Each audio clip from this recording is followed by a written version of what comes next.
All right, welcome back, everybody. Aesop Grimm here, and this is the continuation of our Elden Ring Chronicle. It's the first chronicle that I'm doing on this channel. This might be the last episode for this chronicle. I'm going to tell you why. I think I have a plan of what I want to do here. God, look at how beautiful this is. Look at how gorgeous.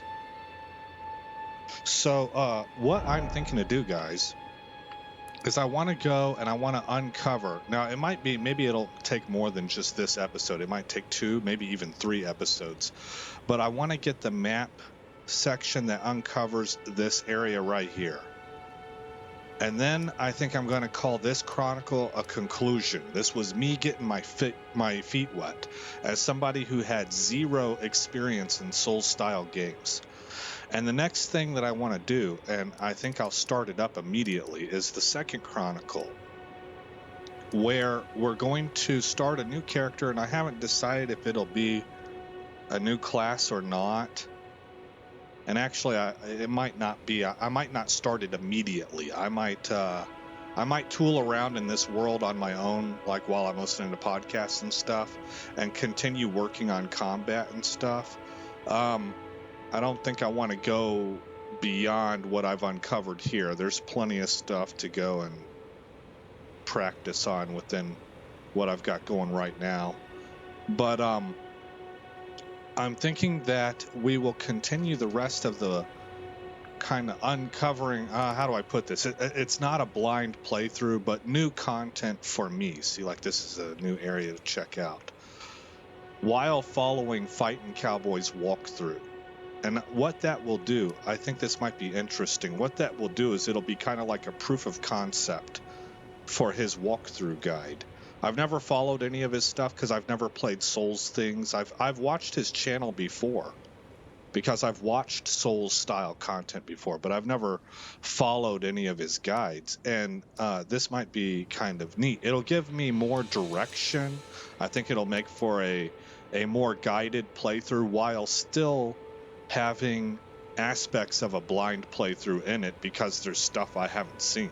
But I want to follow his guide. He goes through, like, we'll go through a whole bunch of stuff just in the setup process to get certain items. And I just think it might be entertaining. And it'll keep me more focused and on a linear path. And I think that'll be helpful. What I'm foreseeing is that right here, this chronicle could end up being 50 episodes long, and I never leave this area because everything is new to me. The combat is still brand new. Fighting trash mobs is new to me, you know, and I'm not so sure that that's something that too many people would be interested in for very long. So this other idea I have about following Fightin' Cowboys walkthrough guide as I'm being exposed to new content myself just brings much more. It brings more elements to it that are entertaining. Keeps things streamlined, keeps us moving forward into new areas, or me moving forward into new areas, while also providing a proof of concept for his guide as somebody who's relatively new to Souls style stuff, you know. So that seems interesting enough to me to run with. So what we're going to do is, I'm not even interested about getting those runes. I want to go towards that marker, I think.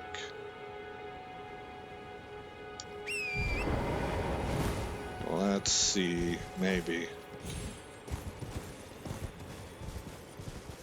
That should be the marker that takes me to the bridge that connects us to the southern section there.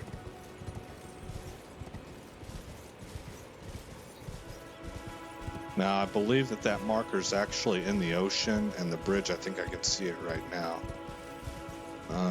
No, there it is. Okay. So, the thing was, how do I get down there? Oh, almost took a nosedive there. I don't think I can jump to that level. I don't think I can jump to that level either. So that's why I was headed this other direction to begin with.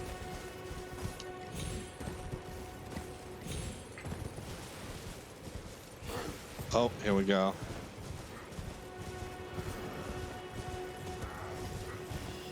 Oh, see, I think that's a building. Ouch. Oh, boy. Maybe this way? That felt like there was some frame stutter.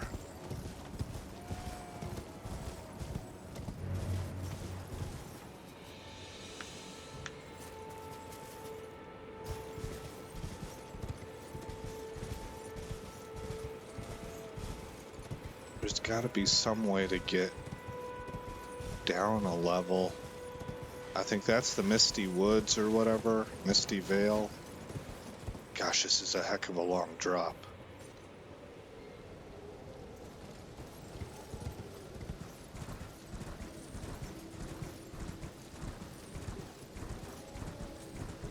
Consult that map again.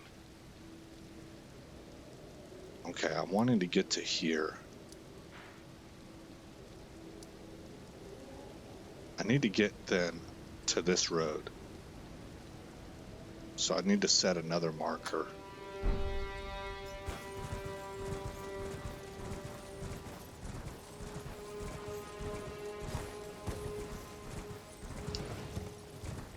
All right, here we go. That was helpful.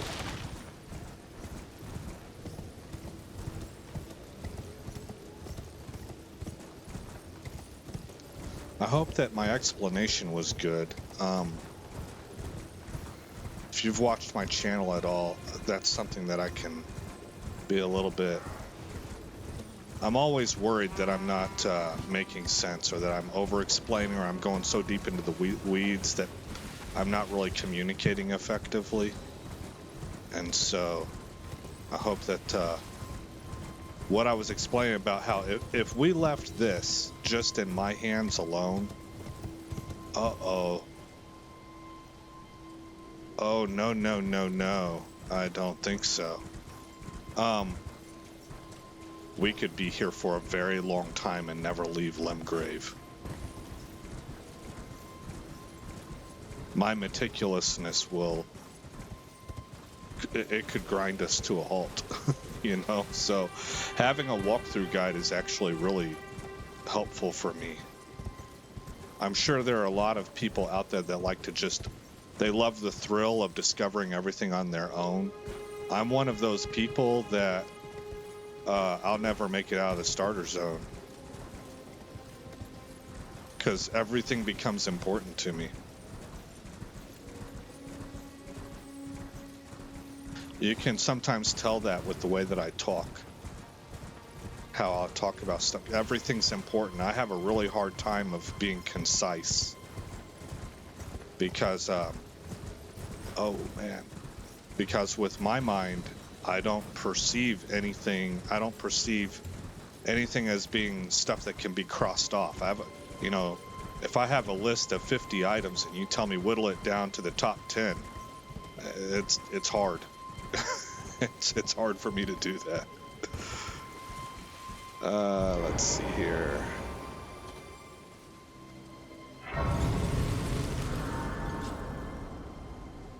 Okay.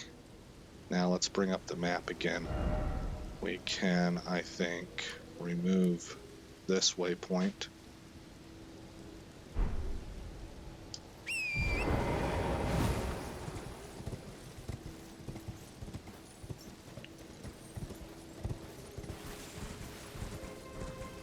Uh-oh.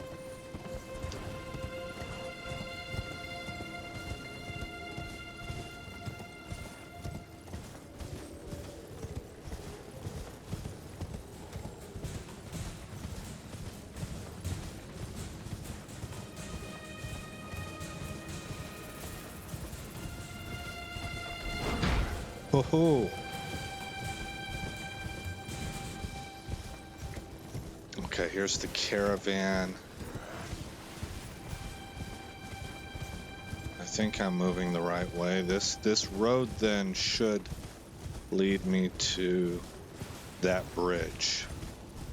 Wait, but I'm going maybe the wrong direction. That Oh my god. Oh, there's my marker. Okay. Yeah, I was going the wrong direction. We need to be moving this way.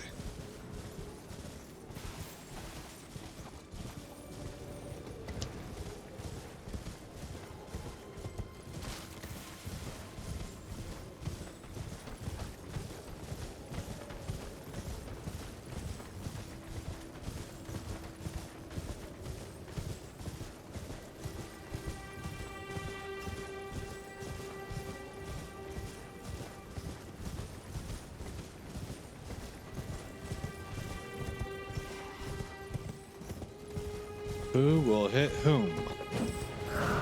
I can't believe I missed him. It seems almost like my spiked ball went right through the horse. Right through it.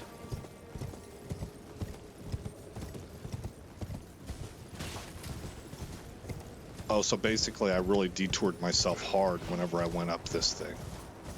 If I just kept moving forward, then I would have gone to the place that I wanted to be at. Alright, I think that I have seen that there's a fireball that gets launched here.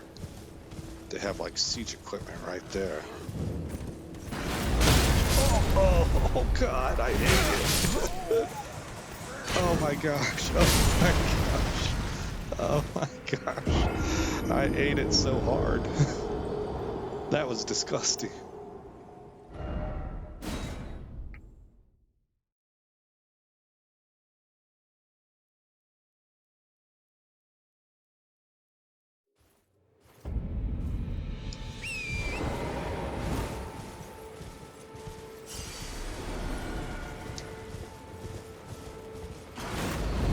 Whoa.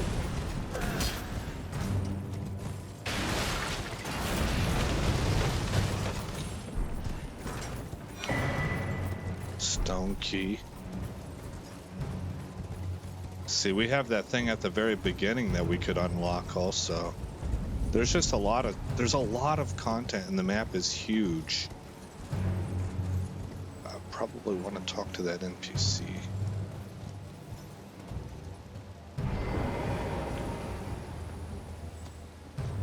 Hello? Is somebody there? Oh, she's Might blind. I bend your ear for a moment, please? My name is Irina. Yeah, I love I've her escaped accent. from Castle Morn, to the south. The servants there have rebelled. I can't be sure what it is. My eyesight's been weak since birth, you see. But I swear I heard frightful howling from all over. My good Werewolves. father secreted me out the castle, but decided himself to stay. He says it's his duty. As commander. I fear for father's life. The servants are full wrath, filled with hatred for every one of us. They've since come for every one of the companions I escaped with. They haven't spared a soul. I fear it's no different at Castle Morn. Please, I implore you, would you mind taking a letter to my father? At the castle, my sole wish is that he escape, even if his honor should be the price. Please. I just want him to be safe.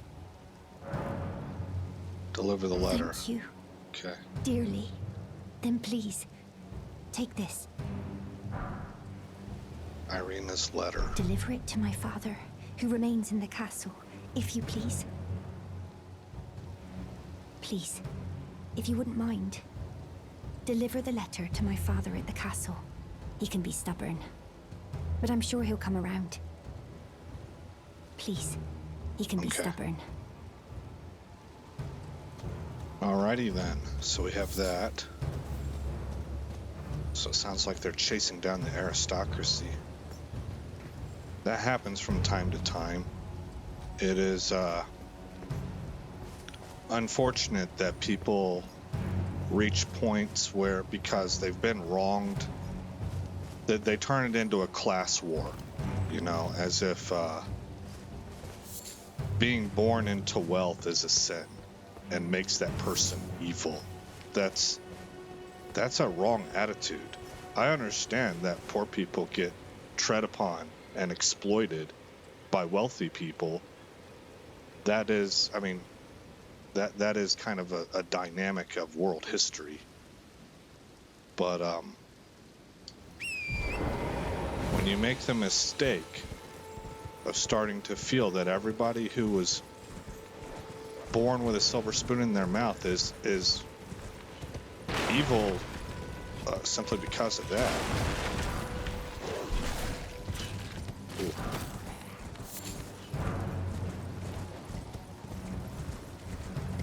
That's a problem, you know?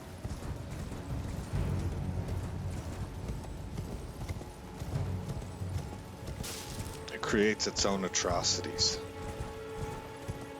Ah, here we go.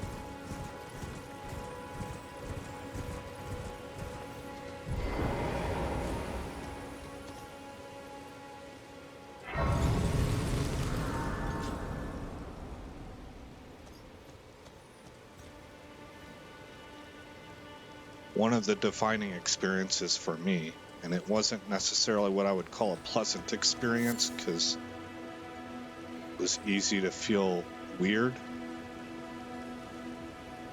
and awkward, you know, but I lived in a town. I lived in Altamont Springs. It was a suburb of Orlando, Florida. Altamont Springs is a town that is pretty much loaded with lawyers and doctors. There are kids that go to Lake Brantley High School there. Kids, 16 years old, that they drive Beamers and Porsches, you know. And I went to the middle school across the street from Lake Brantley. It was called Teague Middle School, if I remember right. And I lived in about the only poor area that there was in Altamont Springs. It was well, I would call it a crack neighborhood. We were, we were one street away from where, I think it was called Oakwood. Ooh, boy.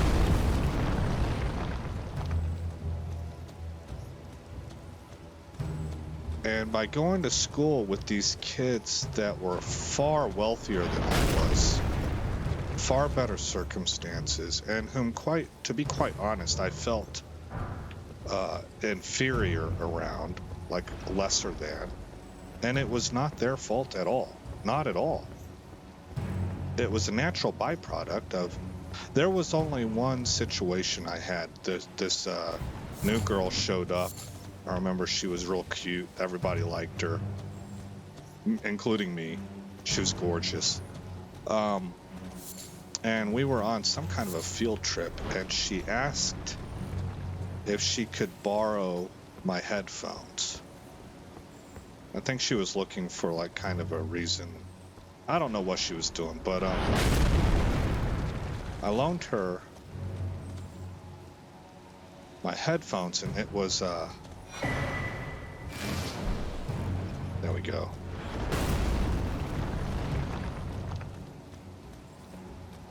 All it was an AM FM radio. I didn't have a tape cassette player. So this is a long time ago, right? And her comment was, wow, that's really inexpensive. That is the only snobbish comment I ever received my entire time there. And I was there for 4 years. Everybody else liked me. And so I learned that, you know, any kind of feelings that I was having of insecurity and lesser than and stuff, I figured out that that was coming from me. That was originating with me. There was, of all that time, only one person ever said anything slightly snobbish, and even she... I would not want to take that one statement and define her entire character with it, you know? And we're kids, you know, I was in the 7th grade. So, anyway, that's kind of what I'm getting at, is that these people, they all liked me. They didn't see me as lesser than or any different than they were. They wanted me on their teams. We all got along. And, through that experience, the friends that I did have, I had friends on both sides, right? I had friends from my neighborhood, so I had poor friends. And I also had friends that were wealthy. And I learned that they have their own problems. There's lots of expectation. There's lots of pressure. There's different kinds of expectations and pressure than there is in the poorer neighborhoods. And so I'm not really trying to make a case for anything or throw anybody under the bus or throw condemnation at anyone. I don't really, that's not my intent, because I understand how things work. I'm just saying that for me, that was an important experience that opened my eyes to some things and allowed me to get away from stereotypes and presuppositions of people simply based on the fact that what class they come from, what category they come from. You know, that goes both ways, and I think that that's sometimes something that poor people miss, or people who see themselves as being disadvantaged for one reason or another. They miss that knife cuts both ways. That whole stereotype and biased presupposition and stuff, everybody's guilty, you know. So anyway,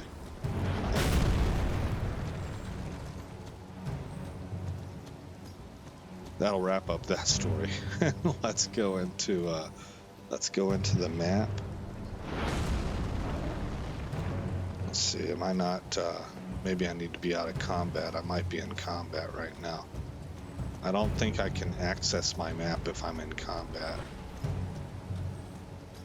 So if I come out to this side of the wall. Nope.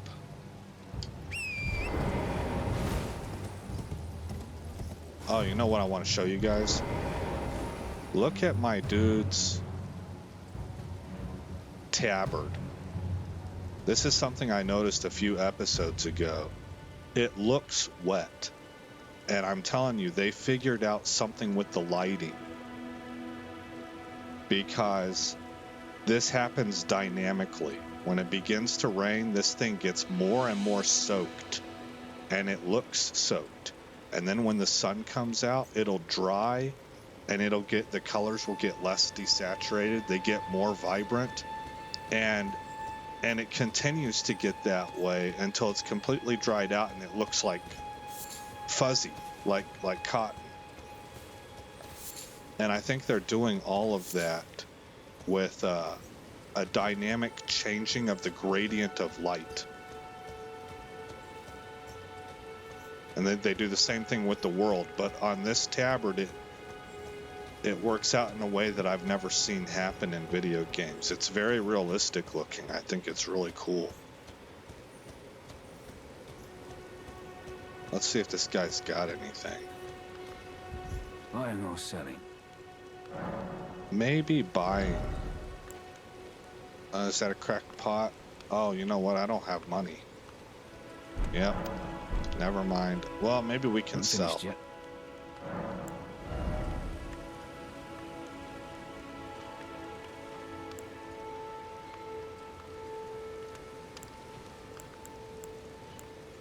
Yeah, I don't know.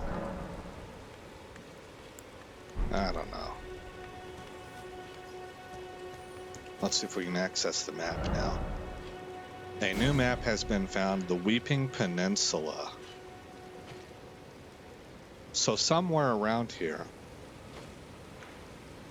there is a good mace for a holy build. But I'm not sure where, but that's one of the things that's listed in Fighting Cowboys walkthrough guide, which is ongoing right now. Like, he's making that as we speak, so hopefully I don't catch up with him. But it's possible that I will, and we'll have to wait. Maybe that's why I should not start that chronicle right away.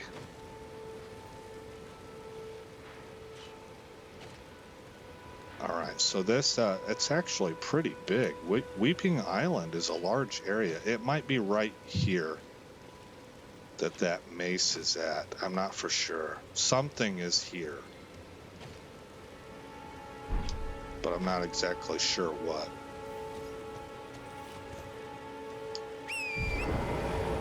Alright, let's go and just uncover some stuff.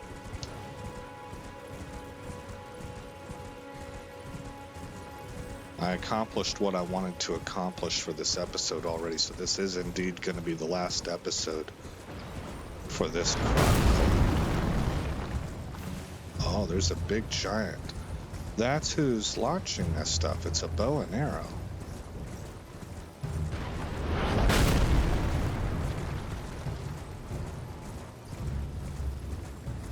Dude's feet are on fire, and his fists.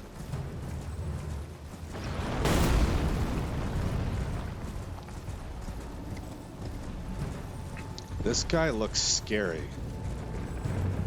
I am uncertain about whether I can take him on. He shot that at me point blank. I was hoping we'd get close enough that time. I'm hitting the crap out of him.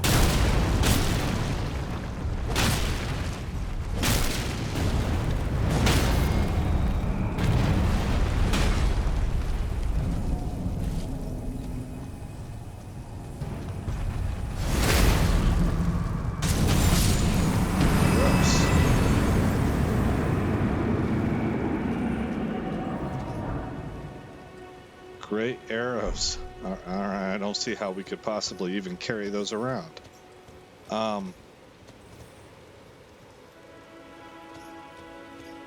I was a little bit stunned at how hard we were able to hit them for. How much damage we could do. What else is up here?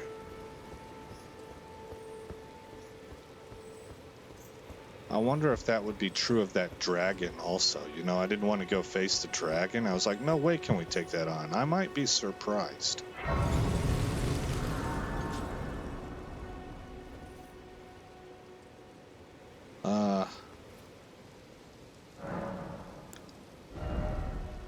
Not even close. Okay, so let's actually get out of here. Did I replenish? Yes. All right.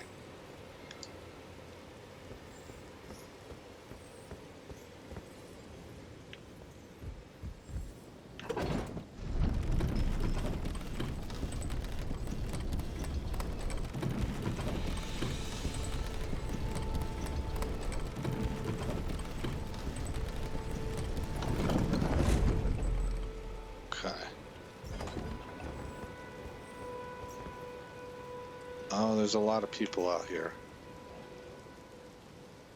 They seem to be praising that dude up near the top. Oh, there's a guy being burnt at the stake. Castle Morn.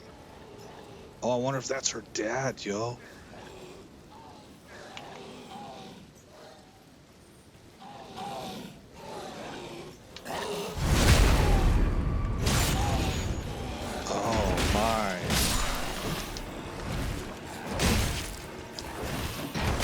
Oh no, I can't, I don't have anything targeted. I'm getting decimated.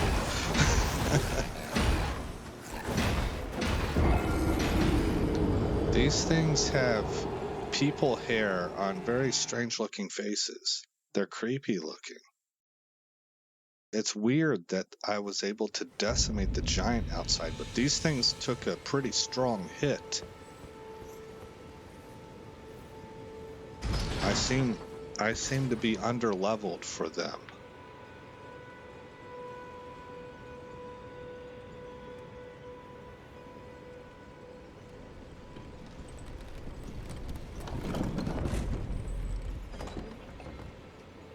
Yeah, see,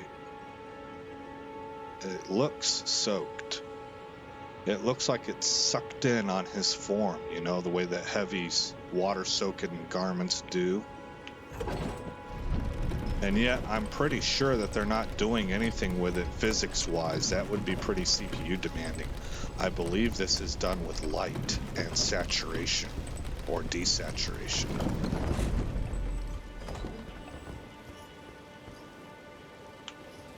Can we sneak around them?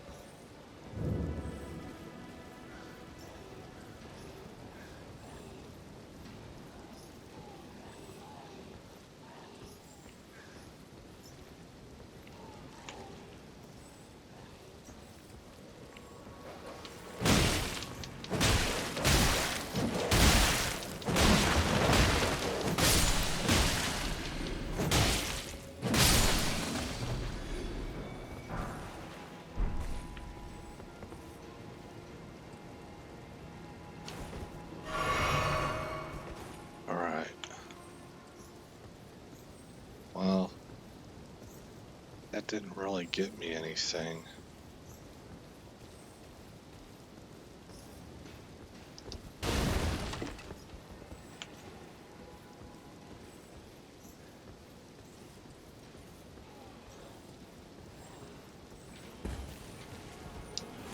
Oops.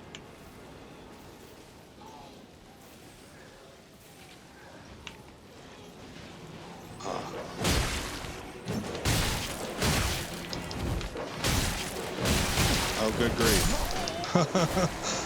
There's just no getting away from it. I don't know what to do about that.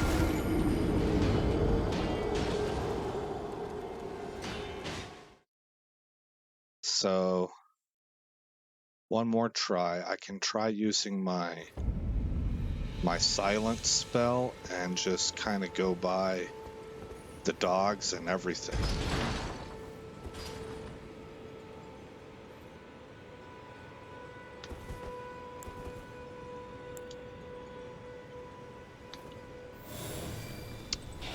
That's not at all what I meant to do. Not at all. I got confused on my buttons.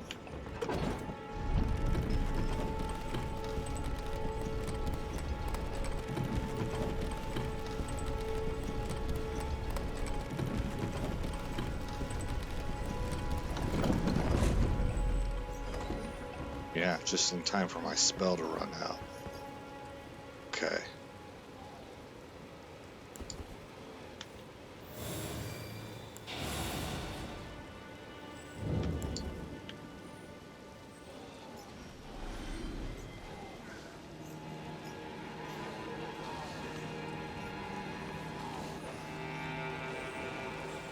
Oh, that looks like a boss. Oh!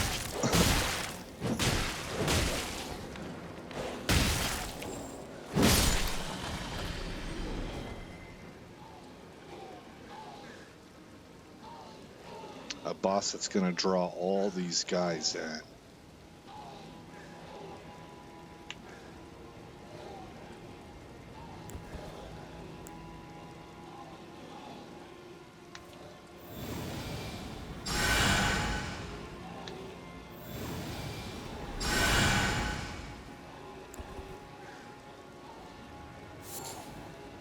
Beast blood.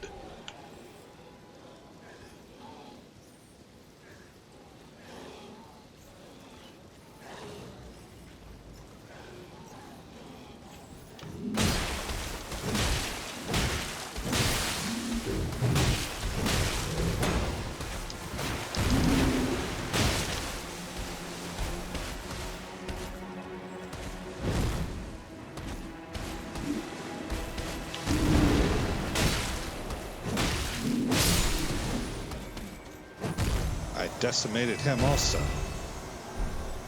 I get surprised that... Oh, goodness. What are you?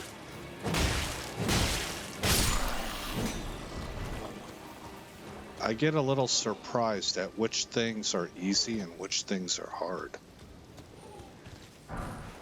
Smithing stone.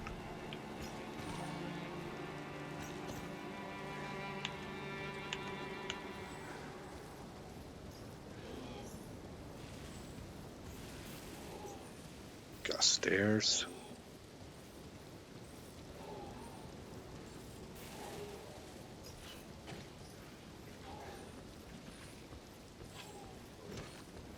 A really big ladder.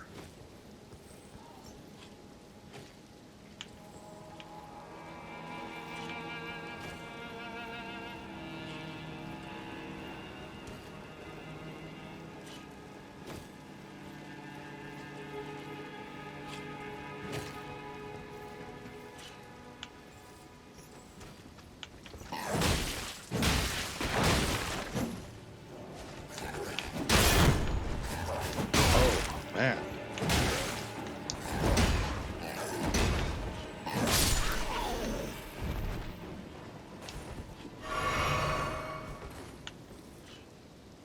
Okay.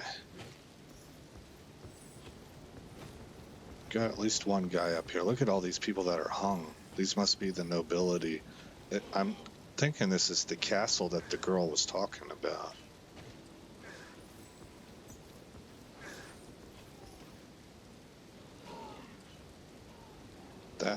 This might be a fight right here. I don't know if I'm going to do too well.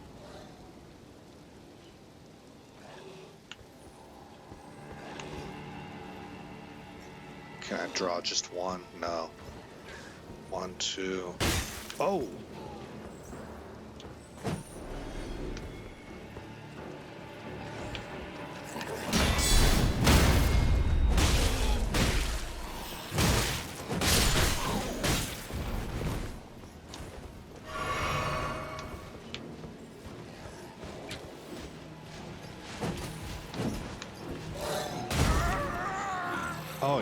Oh, goodness gracious. Oh my gosh.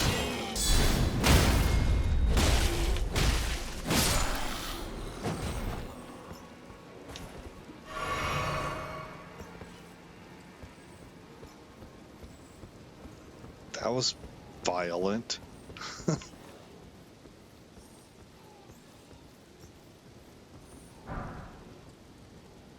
Couple golden runes.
Golly, man. Oh, get up, dude.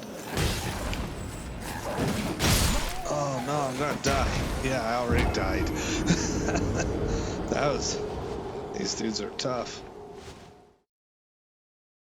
This looks like a neat place to explore, to be quite honest. I don't think it's beyond our level, but it's well, maybe it's just we're punching above our weight class a little bit, I think. But we're coming up on 40 minutes, so what I'm going to say is that let's go ahead and close the episode right here. It is places like this that I think that when we start following fighting cowboys walkthrough guide, we'll be in a better position. See, like, look at this. I'm level 26. My attribute points are 16, 13, 12, 14, 18, 9, 14, 9. I have the feeling that, well, one factor you have to put in is I'm a new player, so I have a low competency level. That's certainly a factor in how difficult the content is for me. But I also have the feeling that I'm maybe a little bit under-geared, or like I don't have any spells right now. I'm using this flail instead of a holy-based weapon. I'm not stacking holy damage yet, or faith points. I said a holy-based damage, faith-based damage. Those are all things that I think that his guide will help streamline, while also uncovering content efficiently in a planned manner. And so we're going to see new stuff, and we're still going to do a heck of a lot of content. I haven't even made it to the point, because I haven't wanted to spoil things for myself, I have not made it to the point in his series where he's really anchoring down and starting to knock out content. And he's already been all over the map. He's been a whole bunch of places where it's all just preparation. It's getting things loaded up for an easier playthrough before you even really get started on doing the content itself. So I don't know. It looks enticing to me. It looks like a better way for a player like myself who can get really hung up in a new style game where I'm learning what to do and everything becomes fascinating to me. So I can get really anchored down into just messing with mobs over and over again.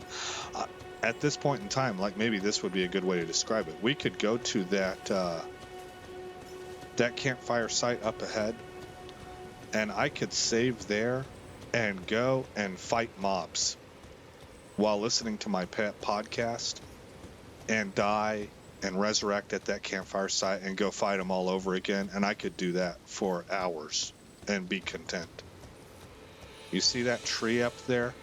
We should be able to find a golden rune at that tree.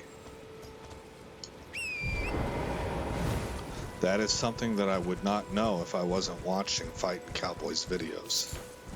So it is something that it sounds exciting to me to do, like I would call it a proof of concept video. I'm a new player. I don't know what the heck I'm doing. I don't know the Souls games or the Souls universe. If you start using that jargon on me, there's where Souls veterans will know absolutely what you're talking about. I won't have any idea.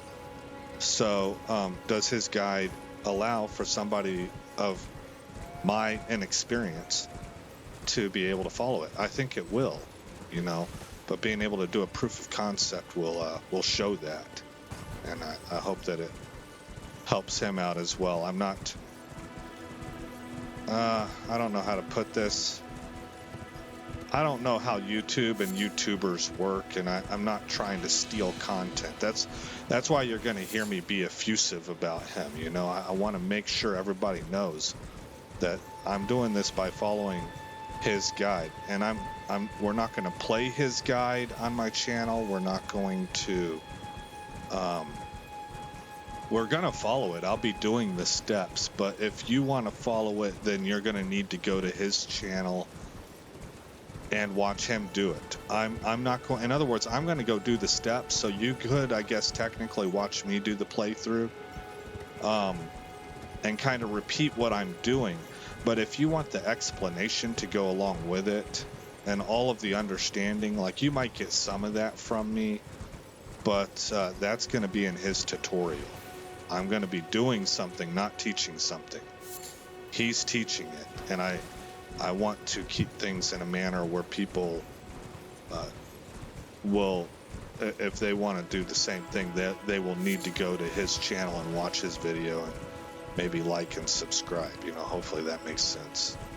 I don't quite know how all this works. Some people get upset about some things. I'm certainly not trying to step on toes, and neither am I trying to get into YouTube drama, internet drama. That's just, I have no desire to have the internet interfere on my real life and things like that. So hopefully it'll be well received and I'm not doing anything wrong. And I guess I'm trying to just kind of really explain that if you want to follow that guide, you really need to go to his channel and follow it. But I'm going to be doing a proof of concept for it because I find it very interesting. All right. There we go. We're coming in on 45 minutes. Let's come out here. I liked this view. And there's our guy. Level 26, 26, I said. Yes, we're level 26. And that'll conclude this initial foray into the Elden Ring universe. It was a heck of a lot of fun. And I think I'm going to take a break from it, a short break, kind of play it a little bit while I'm listening to podcasts, tool around, get my combat up, my combat skills up a little bit more. And then, as I said, the next chronicle I do on this, which should be coming soon, maybe, I mean, I couldn't see it being starting more than 2 weeks from now. And these videos might be still unlocking whenever I start the new one. So we'll just see how that goes. But again, I am Aesop Grimm. Thank you for coming by this channel. I hope you like what you saw. I hope all is well in your neck of the woods. And I will see you in the next chronicle where that story begins.